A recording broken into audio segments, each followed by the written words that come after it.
We are extremely privileged to be able to have a session with Padma Vibhushan Dr. Raghunath Mashalkar sir. This is more than a dream come true for Gamapana children. Namaskar, I am Avnish. There would be no Marathi person who doesn't know Dr. Mishalkar sir. However, Rugved and I would like to tell you a few things about him. Dr. Mishalkar sir is an eminent scientist and a visionary who has played a critical role in shaping India's science and technology policies. He is director on board of leading companies from Tata's to Reliance. 45 global universities have bestowed honorary doctorates on him. He transformed CSIR, world's largest chain of laboratories, as the Director General. He is, a, he is a recipient of three of the highest civilian honors, Padma Vibhushan, Padma Bhushan, and Padma Shri, in recognition of his contribution to nation. He is known for a successful campaign against foreign patents on Indian traditional knowledge. His mantras of inclusive innovation, more from less for more, and Gandhian engineering have been a constant source of inspiration for corporates and youth alike. Born on 1st January 1943 in Mashal, Goa, in a very poor family, Mashalkar sir lost his father at the tender age of 6. However, his mother, late Mrs. Anjani Mashalkar, was committed to doing the best she could for him. They moved to Mumbai to search a better livelihood and education. Here, they lived in a chole and often struggled to make ends meet. His mother had to do any kind of work to raise Mashalkar sir and give him a good education. He went barefoot to municipal school and would sometimes be unable to afford a notebook to write his answers in. However, he demonstrated excellence even amidst adversity. He was the brightest student in the school and continuously excelled in his academics. His teacher, Mr. Barbe, recognized his talent and motivated him to stay focused in life and inspired him to become a scientist. He cleared his board examinations with flying colors, ranking 11th in Maharashtra, despite having studied by the light of a street lamp. Motivated by the bright future of the chemical industry in India, he joined UDCT, now Institute of Chemical Technology, Mumbai, to pursue his bachelor's degree in chemical engineering. He completed his PhD under the guidance of Professor M. Sharma at UDCT. His outstanding work earned him a fellowship at Salford University. Here, his guide encouraged him to work in an unrelated field, rheology. Dr. Mashalkar took up the challenge, and over time he made a name for himself as a distinguished Indian researcher. In 1975, he decided to return to India to work in the science, technology, and innovation sector. He became the director at NCL at Pune in 1989. He also played a pivotal role in transforming CSIR after he became its Director General in 1995. Dr. Mishalkar is probably best known to the common man through his crusade against the US patents on turmeric, neem, and basmati rice. Dr. Mishalkar fought a 14-month-long legal battle to revoke the patent and emerged victorious. Throughout his career, he has written 25 books, 284 research papers, and has been awarded honorary doctorates by 45 universities from India and abroad. He has also actively served the Government of India by chairing 12 highly empowered Mishalkar committees and has been a member of the Scientific Advisory Council to the Prime Minister. He has received several awards and honors. Padma Vibhushan, the Padma Bhushan, the Padma Shri, the Business Week Star of Asia Award, and the Shanti Swarup Bhatnagar Prize, to name a few. He is the third Indian engineer to be inducted as a Fellow of the Royal Society, UK, and the first Indian to be elected as a Fellow of National Academy of Inventors, US. These are a few pictures of Dr. Mashalkar sir with some prominent world leaders. With Prime Minister Narendra Modi, with Ratan Tata, with President Bill Clinton, with Her Majesty Queen Elizabeth II, with President Obama, with Dr. APJ Abdul Kalam, with Bill Gates, and with Dr. Manmohan Singh.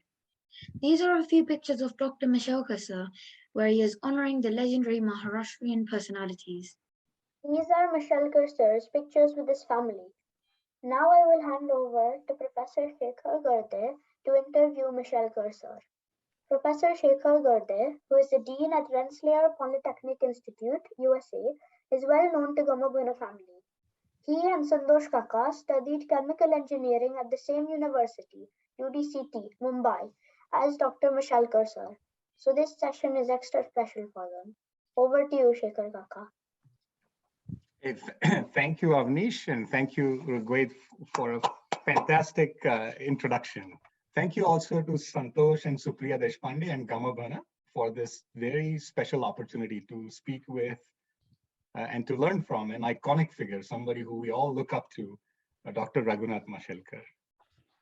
Dr. Mashelkar, it is truly my honor and pleasure and privilege to be able to have this conversation with you.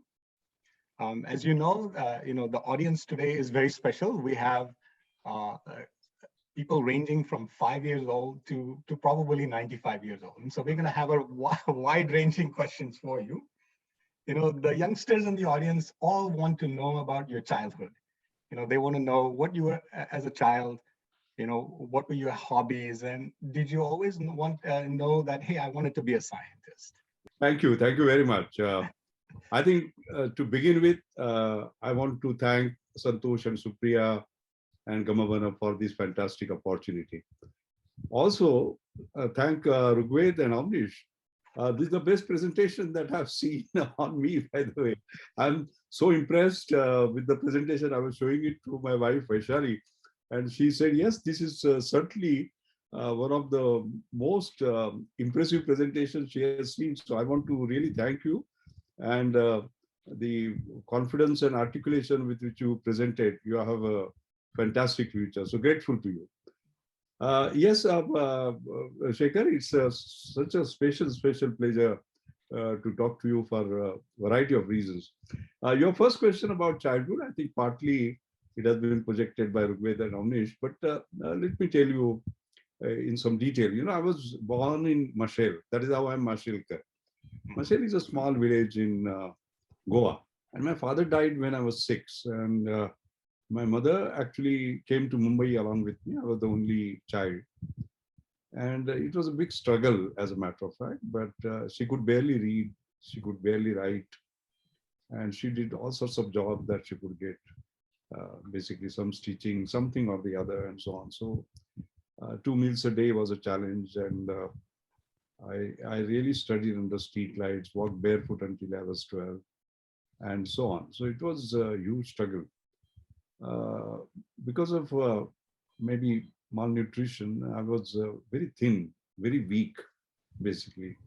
So when you talk about my childhood, sports and Raghunath Mashelkar, they had nothing to do with each other because I didn't excel in that. But there are 2 things which I was very fond of.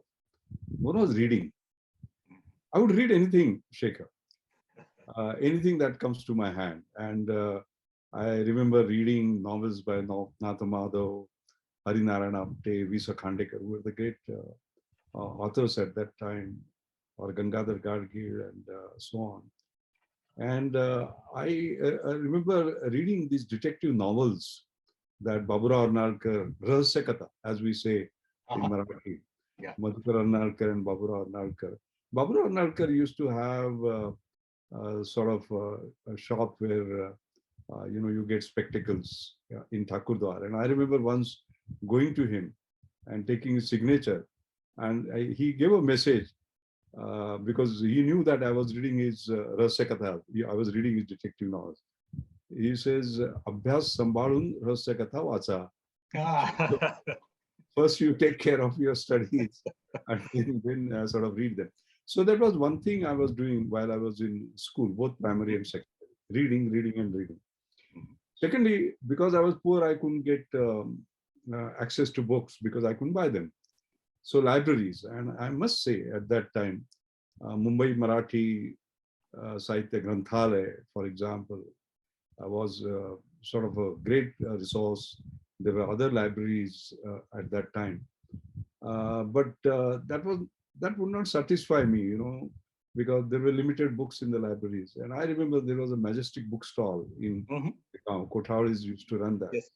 So I would go and beg of them to say, here is a new book, can I read it? I will sit. And I used to sit at a corner on a footpath and read that and return it to them, so as to say.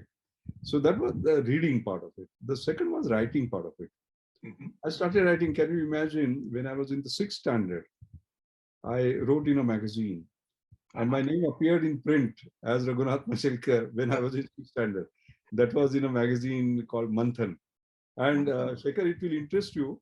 There used to be a competition on giving ideas, the best ideas, basically. And the best idea will get ek ankani ek rupya. What it means is one copy of the magazine and 1 rupee. And I remember winning it. And that was an idea on love, by the way. Can you imagine a 6th standard student writing on love? So I published poetry in Manohar. There was something. At that time, I think you and I have done PhD, so we know what is review, researching, reviewing, and then writing sort of first chapter on review on the prior literature. I remember there was a magazine called Hangam in agriculture, and I had done research on bananas, by the way, literature research, and I wrote an article in that, basically. So I think that was roughly my childhood. It was tough, but I had fun. I mean, in terms of the intellectual endeavors that one could do. So it's just fascinating to hear from you about your, it seems like you were a continuous learning machine. And looking at the books behind you, you remain the continuous learning machine. It's also fun to hear about a 6th grader writing about love and winning a prize for it. You mentioned, your mom, your mother, and you said she maybe wasn't, hadn't gone to school or wasn't educated, and yet she had profound influence on your life in terms of, you have to learn, you have to get educated. There are many mothers in the audience, and so we would love to learn a bit about your mother too. What she was like, yeah. Although she was not educated, she understood the importance of education and its importance in building future. She set very high standards for me. For example, in mathematics, I always got 100 out of 100.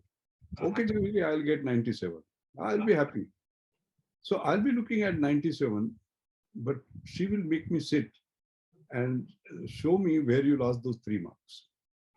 So right from my childhood, she set the kind of tough benchmark for me. Secondly, what happened, there was an incident. I did not know about it, but it happened. So happened that when I became 60, National Chemical Laboratory, where I was the director and later on I became DG, they felicitated me. And at that time, I remember my mother was interviewed by one Varsha Kale, who was a reporter for Sakar. And she did not know she was getting interviewed because she had kept her microphone in her seat. And she made her talk, And at that time, she narrated a story which is very interesting. So every day she would be in search of some job or the other to earn the meal for the day. And once in Prathana Samaj, she had gone to Congress House where they were giving jobs, distributing jobs and there was a queue. And when her turn came, they said, what is your educational qualification? Are you 3rd standard pass? And she was not, and she said, I'm not. And she could have, of course, lied because there is no certificate for 3rd standard. But she has never lied in her life. And that is the value she passed on to me. And that is the value I passed on to my children. And so didn't get a job and she had to return. And when returning, she said to herself, why am I insulted today? I'm insulted because I don't have education. So what I'm going to do is to make sure that my son get the highest ever education. She did not have any idea about degree, postgraduate, this, that, and the other. So when I became BChem, Bachelor's Degree in Chemical Engineering from UD City, our alma mater. Right. And I remember, I said, now I'll take up a job. In fact, I had applied for a job. I had got one also in Hindustan Lever. She said, no, I have found out there is PhD. You have to do PhD. So I did PhD. After doing PhD, I said, it's all over. She had found out there is a postdoctoral research. It's incredible. She kept on pushing me. And I remember she passed, she left us for her heavenly abode on 17 November 2006. And just 3 months before that, I had got my 25th honorary doctorate. Just now, Rugved and Avnish mentioned about 45, but at that time, I had got 25. And you know what she said, Shekhar? Now I'm happy. Ah, ah, When I got that 25th one. And after 3 months, she left us. So all that I would say is that we talk about education, but here was an uneducated lady who understood the importance of education and pushed me. And also in many other ways, we always say Jnana Savardhan, Buddhi Savardhan, mhm, Vyakti Savardhan is the purpose of education. But more important than that is the issue of Mulya Savardhan, the values, ah, so beautiful. you know. So they are taught in schools, but she also sort of taught me those values. So remarkable. Thank you for sharing that story. There's these values of integrity, honesty, and then pursuit of excellence in education. That clearly says served you well. You got your PhD, and I think after your PhD, you went to the UK and you were a lecturer at the Salford University, and you also established yourself there as a distinguished researcher. And in a standard path, it would have been easier to just stay there or move to Oxford or Cambridge or come to MIT, Stanford, Caltech in the United States. But you made a decision to go back to India, to return to India. We want to understand a bit, how did you make that decision and why? Yes. Shekhar, people talk about brain drain. I think our young people, they do their bachelor's, master's, PhD, go and they don't return. And India loses is what is normally sort of talked about. Of course, situation is changing now dramatically. I'll come to that. Yeah. And I remember I went to Salford. It was very interesting, by the way. I had two offers. One was full, I'm associate lecturer in University of Manchester Institute of Science and Technology. Mhm. And the other one was Leverium Research Fellowship, which was just 1 year fellowship, which was temporary. But I took that rather than taking a lecturer's position, by the way, See. because I would have been otherwise just following my teacher and doing the same work on mass transfer. I wanted to do something different. I always try to do things differently. And I remember setting up a school in non-Newtonian fluid mechanics in which I made my career, and that became quite famous. And I had offers, by the way, from Imperial College, from US. Sure, I sure. was sort of doing very well.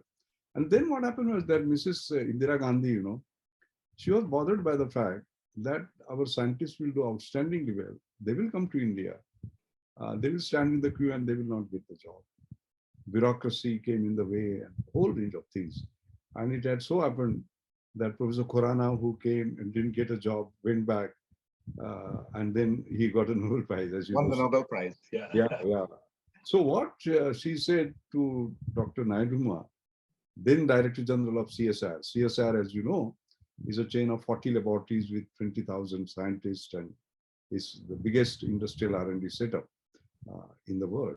I mean, one of the biggest, not the biggest. And he actually came to London. And I remember there was a telex message.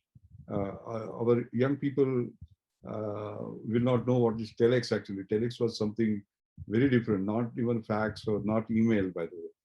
From Dr. Tilak, who was the director of NCL. And he said that Professor Naiduma is coming there, go and see him. Now, he didn't tell me why I should see him. But you always listen to your guru. So I said, I must go and see him. When I went in, I had no idea that I will commit myself to coming back. Those 30 minutes were magical, where Dr. Naiduma told me that young people like you who are bright, who can build India's future, go abroad and never come back, and or come back much later in life, after their retirement and so on and so forth. But young people like we need you. And he was so inspiring. And Shekhar, my challenge in my life has been that I think not from here. I think from here. I think from the heart. And I took a call and I said, I will come back. I'm not consulted by Shali, by the way, because this should be done after consulting your wife. I've not done that. But I had tremendous faith in her. I mean, just like my mother, she's also responsible for what I am.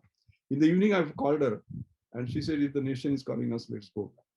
And it was a tough decision to take because, I came back on a princely salary of 2,100 rupees, converting it to a pound, it is 21 pounds, by the way, per month. That was the salary. But it was not that, it was even availability. Today, every person that you see in India has a phone, mobile phone, right?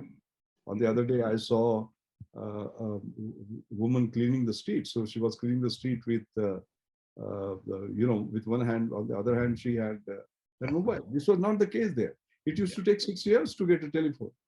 And people used to do puja and throw a party when they got a telephone. That was the India of that time.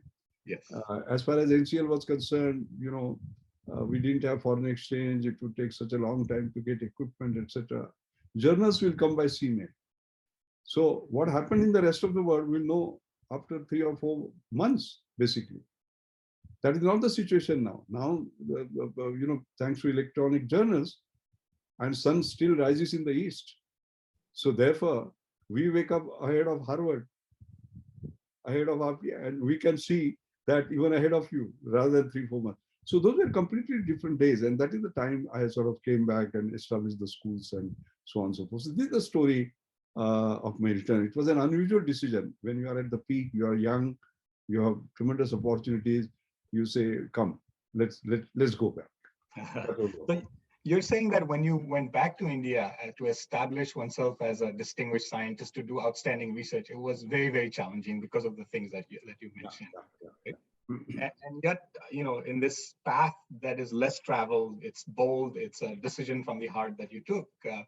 You published hundreds of papers, numerous patents. You are a world-renowned scientist, and I think not all outstanding scientists are also great leaders.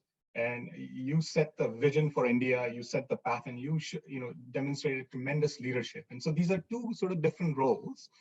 And I want to understand from you, what did you find exciting about each one of these roles, and what did you enjoy more? And then maybe we also want to learn about leadership from you. What makes a good leader? Yeah. No, that's a extremely interesting question. When I came back, of course, I established this school on polymer science and engineering. That was the first school, because we had polymer chemistry, but polymer science and engineering, didn't exist. Yeah. So we did that. Then I became the head of the chemical engineering department. And then I became the director of National Chemical Laboratory. And then Director General of CSR, like NCL, National Chemical Laboratory, your National Physical Laboratory, National Aeronautical Laboratory, etc. There were 40 national labs. So I became that. So I had an opportunity to lead the chemical engineering department first, then the laboratory, and then the set of laboratories together. Now, in terms of science as a scientist, I love doing science. Science is an exploration. Science is a journey, basically, and you explore new things. Now, one of the things that I had always talked about Indian science is that Indian science must lead, not follow. In a sense, when somebody opens a new window of knowledge, then all of us start working on it. Like, for example, Bednorz Müller actually got the superconductivity breakthrough. Then all of us in India started working. Yeah. There was a breakthrough on graphene. Then everybody started working on graphene. But graphene did not originate in India. So my sort of emphasis was always on doing things which will be the first to the world. All right. Now, you would say, oh, come on, it's a poor laboratory, you didn't have equipment, this, etc. I'm sorry. Shekhar, I always said it is the power of ideas that matters, not power of budget, so as to say. And I remember when I became the director of NCL, I tried to imbibe that spirit in them. In fact, in 1989, you just talked about patents, right? Can you just imagine till 1989, in 39 years, NCL did not have a single US patent. And I remember on the very first day when I addressed NCL, I said the following: why should National Chemical Laboratory be a national chemical laboratory? We should be international chemical. What did that mean? It meant the following, Shekhar. that any time we did something which was ahead of the rest of the world, and I went to Indian industry, they had no confidence. They would say, but has US done it, has Europe done it, has Japan done it? If they have not done it, how can you do that? So in my very first talk, and that is recorded, in fact, that particular journey, the initial part of the journey, by the way, is now material of a course, a lecture course in Harvard, by the way. Tarun Khanna gives it for emerging economies. It's very interesting. And I remember one young fellow coming to me, because since you asked me about leadership, he says, sir, and in my own speech, I had said, because I'm a polymer guy, I had said that, look, we should be able to export our knowledge. What am I selling knowledge? We should export it. If India is not buying it, we should export it. License our patents and so on. And that required guts, because I was talking about licensing our patents when we had 0 patents. So I had the confidence that we'll be able to sort of do it. And at that time, he said, GE's R&D budget is 2.5 times India's R&D budget, because I said we licensed to GE. So I said, no, it is the idea that matters. And since you talked about GE, we'll take on GE. And you know, Shekhar, what we did, because I had gone into modeling and simulation, and I had done some polycondensation, solid state polycondensation simulation. GE had 40% of world market share in polycarbonate. And we got a breakthrough in polycarbonate on doing solid state polycondensation, which they had not done. And by that time, I had changed the character of the laboratory by saying not publish or perish, patent, publish and prosper. Saraswati to Lakshmi. You get the point. Sure, of course. Yeah. And sort of the laboratory delivered it. And I remember licensing 3 US patents, 2 General Electric in 1992 for close to $1 million. And that was the first reverse transfer of technology, proving to our sort of young people that yes, you can do that. It's the power of idea. So that was that leadership basically for NCL. As I said, in Harvard, there is a sort of a course lectures on this. Case study, yeah. Yeah, and then the leadership of CSIR. CSIR was 40 laboratories, and no 2 laboratories will talk to each other, by the way. Okay, and I remember it is like this. You build a common vision for the laboratory. It is like a magnet. So it's imagine a piece of paper where there are magnetic needles, which are all oriented in different directions. And then you bring a magnet giving the big purpose, and they all align. So it became Team CSIR, one CSIR. And whereas 2 laboratories were not talking to each other, I remember when I retired, there was one project where 19 laboratories were working together. Team CSIR, one CSIR, you know. And then that transformation was such that in Jayant Narlikar's book, Scientific Age, he talks about the top 10 achievements of Indian science and technology in the 20th century. So he starts with Ramanujan, you know, then Raman and so on and so forth. And then last one is CSIR transformation. And last point I want to make is that when you do science, you want to achieve something in terms of opening up doors, creating breakthroughs, etc., etc. And then you get the highest honors. Highest honor is, of course, Nobel Prize.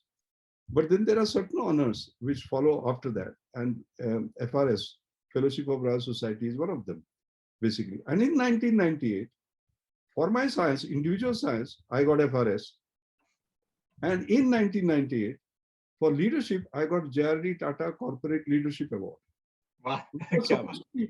Which was supposed to be for corporates, by the way.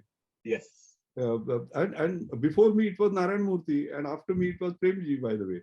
So people used to talk about Saraswati, a sandwich between Lakshmi and Lakshmi on both the sides. You know. So what I can say is that you can excel both in science, get the highest scientific honor or one of the highest, as well as get the kind of sort of leadership. So this is the quality of leadership. You have to raise the aspirations. You know, आपल्या प्रत्येकात एक हनुमान आहे, basically. You have to sort of evoke it, so as to say. Getting extraordinary things done by extraordinary people, it doesn't require great leadership. Getting extraordinary things done from ordinary people, you know, requires a sort of leadership. And that is the challenge, really. Making everybody rise to the potential. I would say that is the that part of it.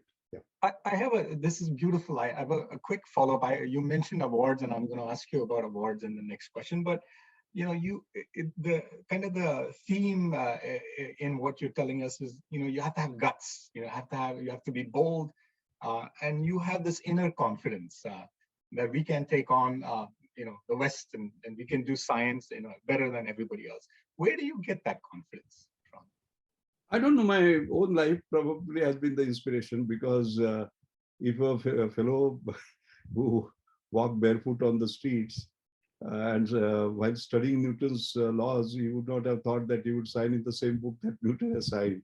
If I can do that, India can do that. You get my point. That is Yeah. If you can do that, then we can take on. Wonderful. So I want to ask you about awards, and we could go on for an hour just listing your awards. You have 45 honorary doctorates. You're elected to the most prestigious academies across the world in the US, India, and elsewhere. Are there any honors or awards among these that are truly special to you? I mean, of course, every award is special, but is there something that kind of touches your heart? I would like to learn. Yeah. Well, yes, I must say that FRS, Fellowship of Royal Society, was extraordinarily special. As it turns out, you cannot believe it, but in 360 years, I'm the only Maharashtrian from Maharashtra, from India, by the way. We have been elected to Fellowship of Royal Society. Why it is so special? In fact, I remember once,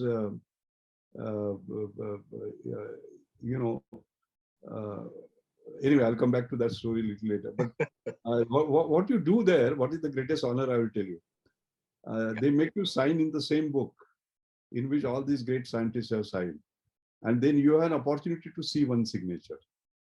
And people go for different people. One goes for Newton, one will go for, I went for Newton. It is on page 9, but that's an analytical page. But the most important part, Shekhar, is the process. They make you do it in the same way that they did in the old times. Ink pot and and the pen. And they make you practice, by the way. Because all of us are used to these ball pens, and they show you actually a page which has been spoiled by a fellow because he put too much ink. So you cannot take too much ink, you cannot take too little. Too little, then you have to do it twice. No, you have to do it in one. And if you take too much, you spoil the page. So I remember practicing that. One Nobel laureate also had got FRS at my time, and he said it was easier to do the work for Nobel Prize than for sort of signing that. So that was a very special honor, I must say.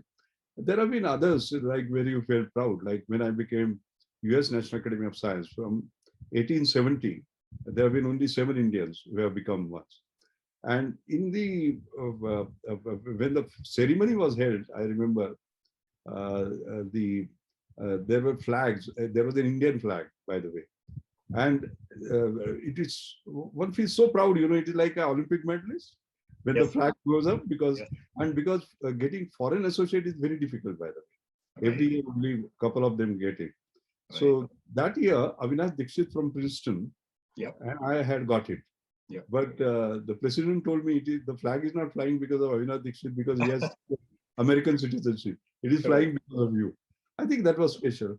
Among honorary doctorates, I would say that one from Pretoria was very special, South Africa. Because the Vice Chancellor basically told me that we don't give it easily. And the last one we gave was about 7-8 years ago. And he said, do you know who it was? It was Nelson Mandela. So that was very special. And in terms of other honors, I'll tell you, becoming the chancellor of your own university. Being chancellor of Udicity, which is ICT now for 10 years. So they all are very important, but there are certain where emotions are involved, sort of are involved, I would say. घरच्या लोकांनी award दिला की जास्त, so the chancellor of Udicity is one of my favorite presidents of the US is Abraham Lincoln, and I think he started the National Academy, and so it's been very special. At in your introduction, Avnish and Rigved showed a lot of pictures, and I would say that many iconic, personalities across the world have had a chance to meet with you.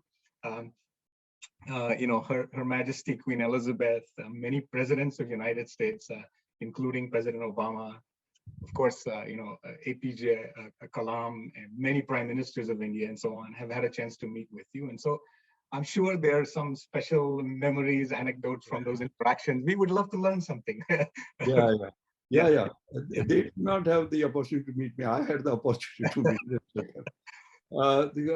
Yeah, Queen Elizabeth was very interesting. What happened was that there were 350 years of Royal Society that was being celebrated. Mhm. And Lord Martin Rees was then the president, actually.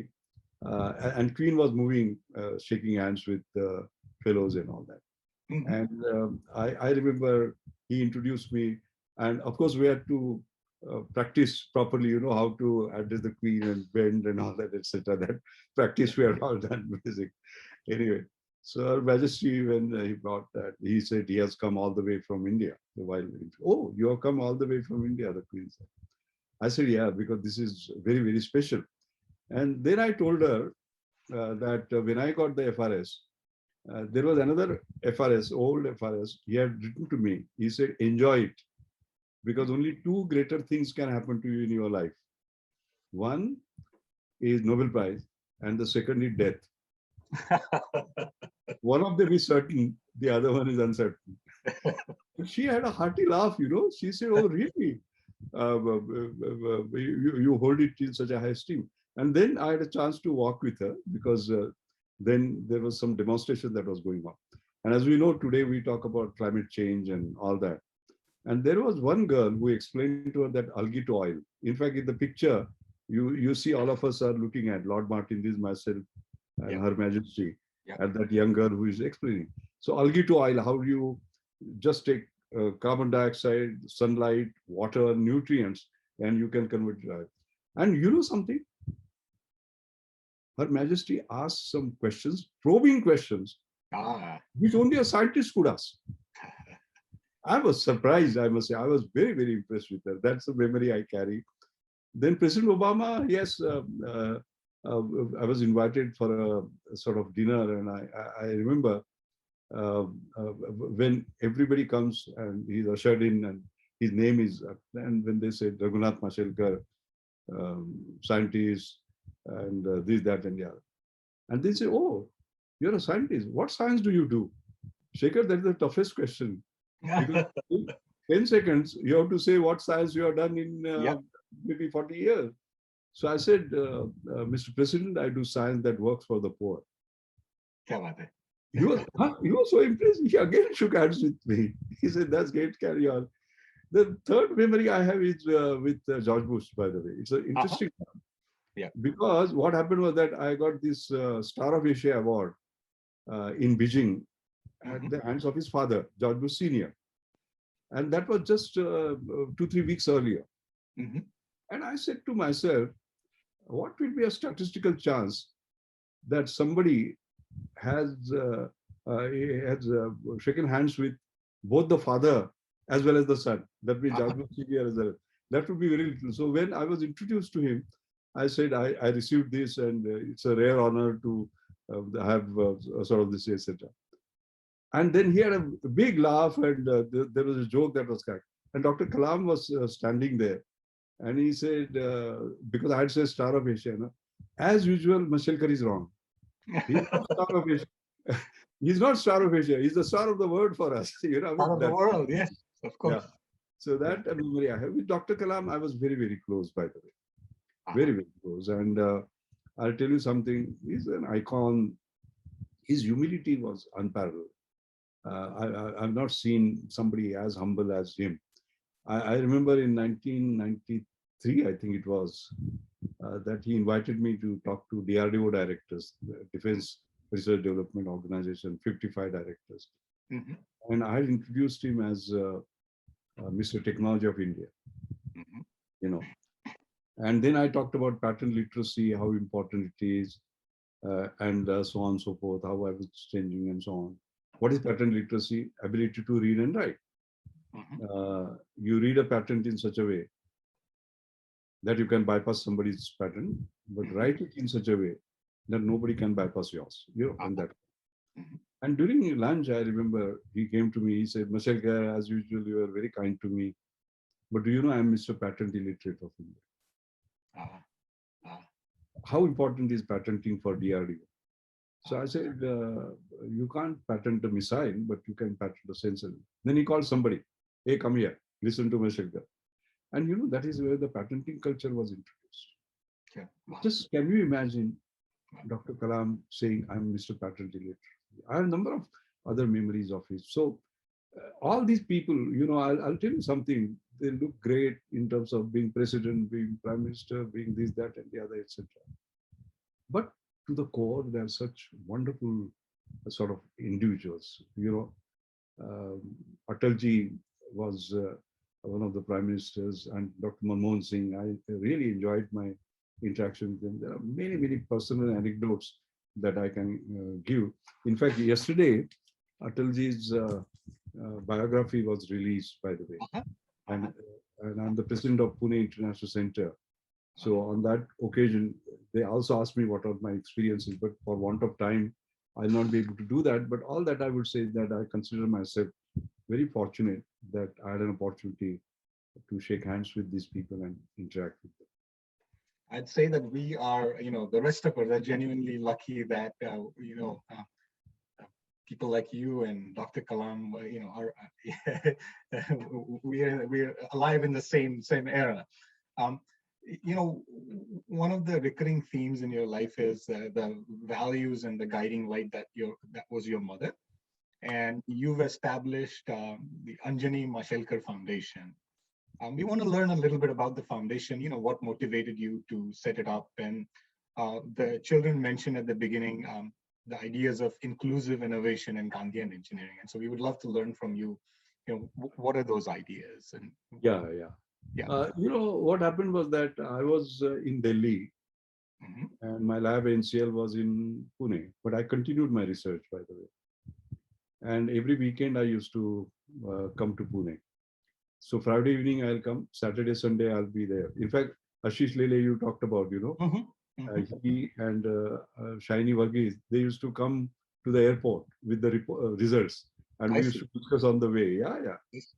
Yeah. I remember each time what I would do is that whatever was there in my pocket, before going, I'll give her whatever, 100 rupees, 500 rupees, 800 rupees, whatever. I would just leave it. I never asked her what she did with it. And when she passed away, my daughter Shruti was organizing her clothes, saris. And she found all that money there with a little chip saying that never forget our roots, do something for the poor, do some science for the poor, or something of that kind. I don't remember the exact wording. So I created this Anjani Mashelkar, inclusive innovation. I'm doing Gandhian engineering. What did it mean? Shekhar, making high technology work for the rich is very easy. Making low technology work for the poor is very easy. Mhm. Making high technology work for the poor, very difficult. So I said, we will give awards for those who make high technology work for the poor. And then Gandhian engineering. What is Gandhian engineering? Mahatma Gandhi had said there is enough for everyone's need, but not for everyone's greed. So preserve your resources. So do more from less, using less and less resource, but do more out of it. And he had also said that the results of science must reach the poorest of the poor.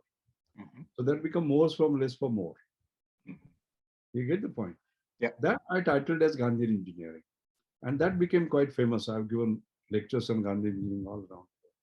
And all these awards of Anjani Mashelkar are given for Gandhi engineering, for helping the poor. So for the sake of children and those who are observing, let me give an example. For example, one of the awards went for ECG, now electrocardiograph. Yep. So when you want to check the condition of the heart, what do? You go to the hospital, you lie down, You put it. there are sheets that are Yeah. put. There is a nurse who takes the reading. After half an hour, she gives you everything and so on. So it takes half an hour. So one of the awardees, whose father was ill and he had to take him to the hospital very often, a few kilometers. He say, why can't I create an ECG which can go into a pocket sized? And he created one. That is called Sanket Life. And it looks like this. Okay. Can you believe it? 250,000 of these have been sold in 8 to 10 countries today. How do they work? Here are two sensors. You put your thumbs there for 15 seconds.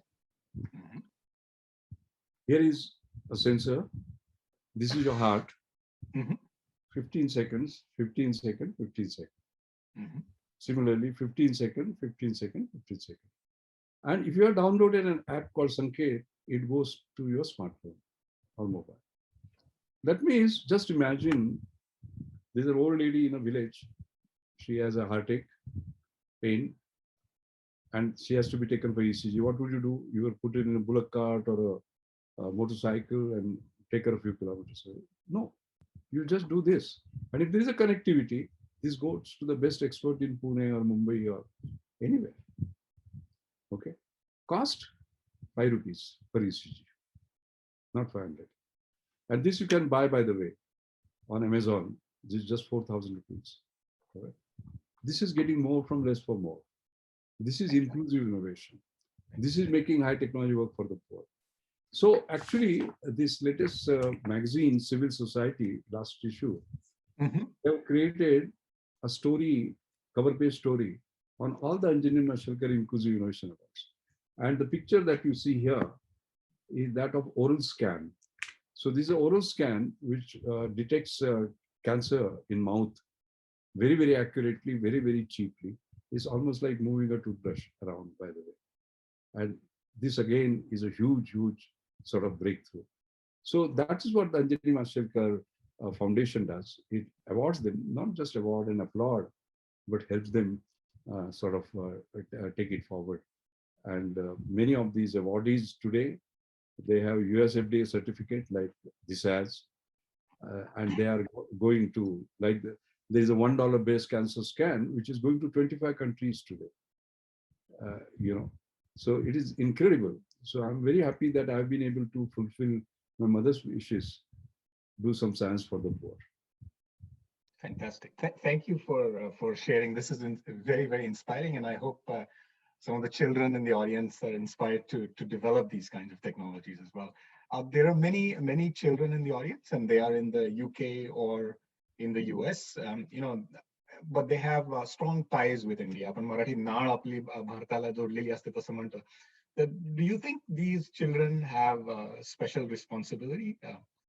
Oh, yes, I would simply say this. Yeah. It doesn't matter if you're in UK or US, etc., etc.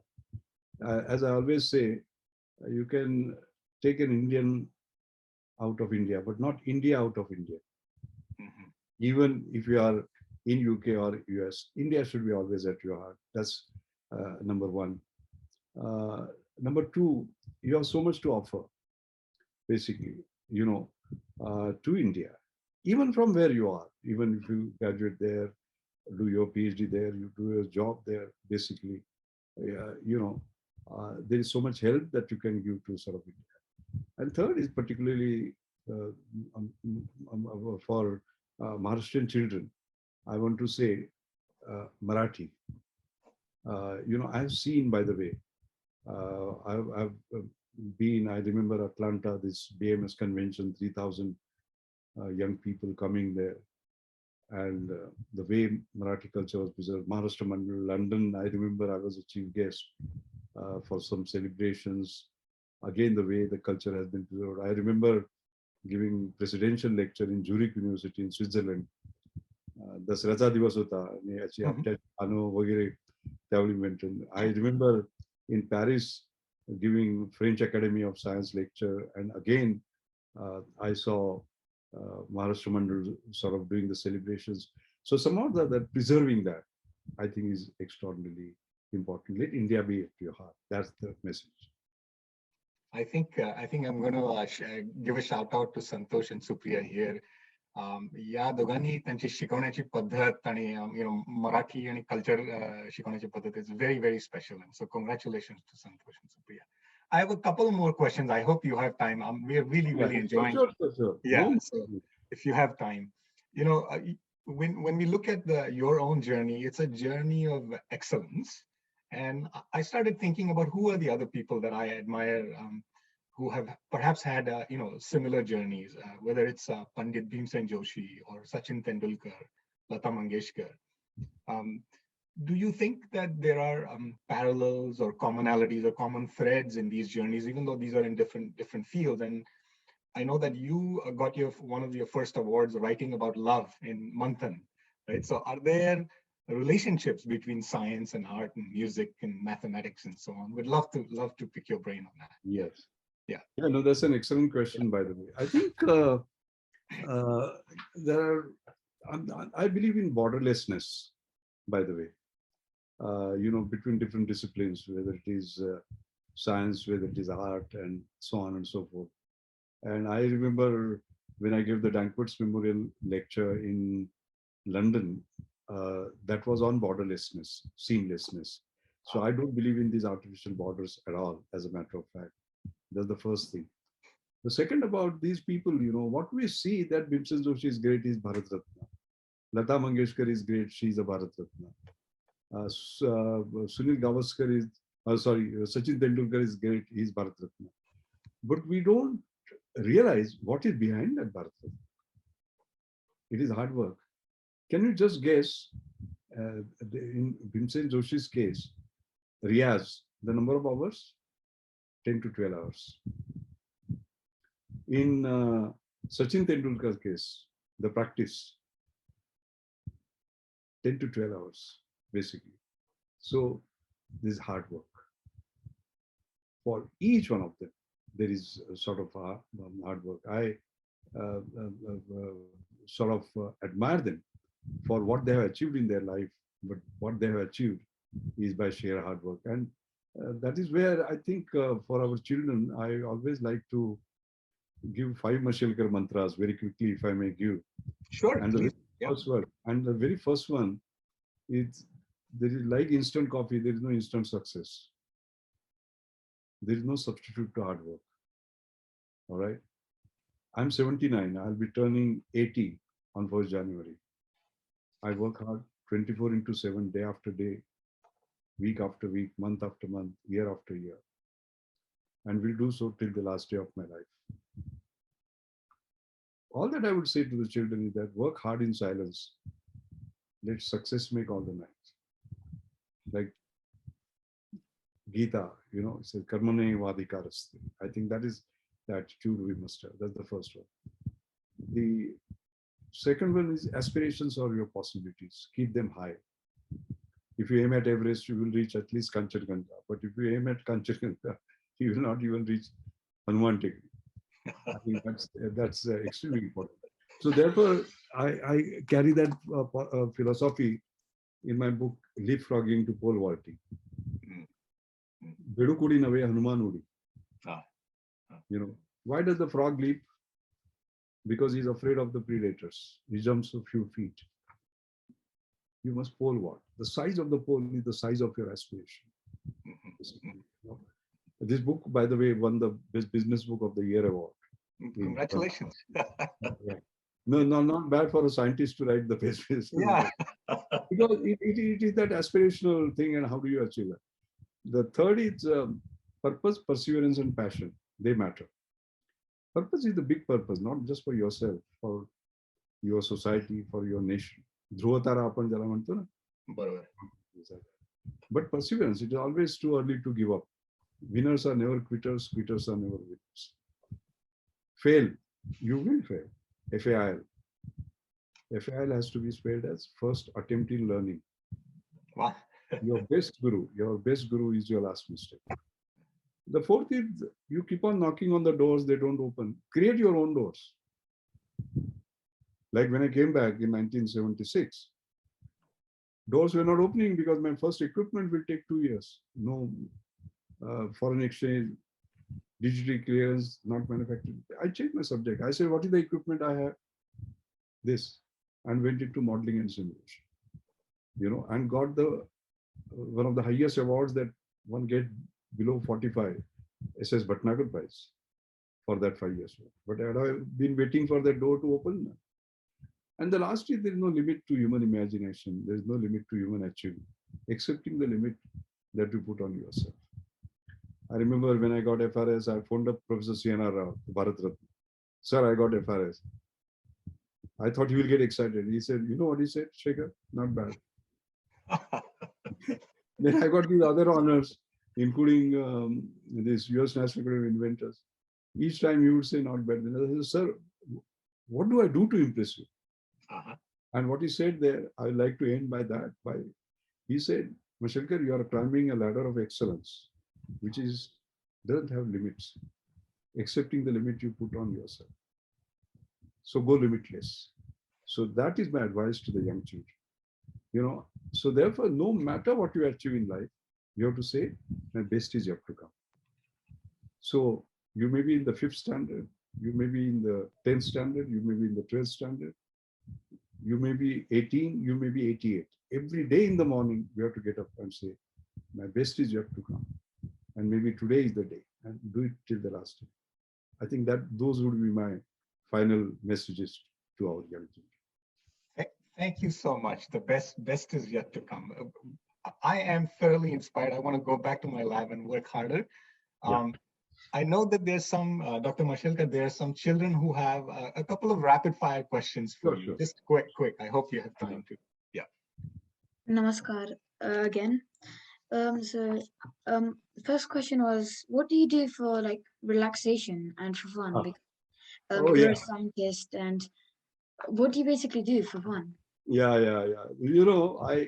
A number of things. One is that I'm not a fan of cricket. I'm fanatic about cricket, by the way. So as soon as this interview is over, I'm turning back to our IPL matches and watching, by the way. I love cricket. I love listening to music. I don't understand classical music, semi-classical, but that, and I like to see old films, by the way. In fact, in the afternoon, I and Vaishali saw an old film, the 1950s, as a matter of fact. So that's what I do for relaxation. Do you listen to music? Who is your favorite singer? What's your favorite song? Yeah, that's a very good question. I would not say favorite singer. I would say favorite song. And there are a number of songs. For example, Bhimsen Joshi. I love the devotional Abhanga, bhajans, etc., like Maze Mahera Pandari, Indrayani Kati, and so on. Like Kishore Amonkar, I love this Avgharanga Kazala, He Shamasundar, or Bolava Vittal. Then Jitendra Abhisheki, He Fulanu, Chandravaha, or Kata Rujay Kunala, or Abhira Gulal, and so on and so forth. Similarly, Ashad's Rutu Hirva, or Dhundi Kalyana, Kevahatari Pahate. My favorite, by the way, since you're pinning me down, is Mahesh Kale. And I just saw his live performance, and I don't miss any live performance in Pune. And his Yamuna medley, if you see where he has got those children around, I think I have created a world record by seeing it, 60, 70, 80 times, basically. It is something very, very special. So I'm a bit of a crazy fellow. Once I like it, I keep on seeing it. So it is that. Thank you. Gama Bhana teaches children the Marathi language. Do you think learning more than one language is important? Why? What is the importance of mother tongue in your opinion? Yeah, as I explained a little earlier, I think children have an amazing ability to learn more than one languages, by the way. And I have seen the children of couples who come from different languages, basically, they will speak to her, to the mother in her language, to the father in her language, and turn to her friend and speak in Hindi. You get the point. So the power of brain is absolutely incredible, by the way. So I do want our children to be multilingual. Very good. Thank you, Avnish. खूप प्रश्न आहेत मुलांना, पण आपण 1 तास ठरवलं होतं session, तर unfortunately आपण सगळे प्रश्न नाही घेऊ शकणार मुलांनो. My suggestion would be, sorry, my suggestion would be, please do send them to me. Okay, yeah. And I will respond to each of the questions. Nakki. Yeah. Oh, that will be fantastic. Very good. So I will.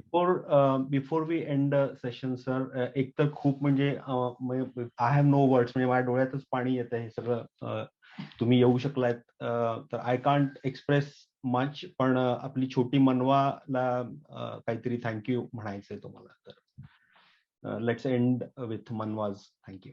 नमस्कार, मी मनवा जोशी. मी आपल्या सगळ्यांतर्फे माशेलकर सरांचे मनापासून आभार मानते. आम्ही 10वीच्या मराठी पुस्तकातील माशेलकर सरांचा धडा मराठी क्लासेसमध्ये वाचला. त्यात ते म्हणतात की आई हा पहिला गुरु आहे. त्या गुरुला आपण वंदन करूया. गुरु ब्रह्मा, गुरु विष्णू, गुरु देवो महेश्वरा, गुरु साक्षात परब्रह्म तस्मै श्री गुरुवे नमः. थँक्यू. थँक्यू मनवा, तुझं नाव पण छान आहे आणि इतकं सुंदर बोललीस तू. मोठी होणार आहेस तू. आणि मी एकदा भेटीन तुला येऊन स्वतः. Thank you. Thank you. Okay, Shekhar, do you want to conclude? Yeah, so I just want to, again, it's hard to do any better than Manwa. So just thank you. It's been a very, very special treat. आणि आपण सगळे गुढीपाडवा काल celebrate केलाय. तर doctor Mashelkar तुमच्या बरोबर वेळ बोलायला to speak with you. It's just been a true honor for all of us. Thank you. Thank you.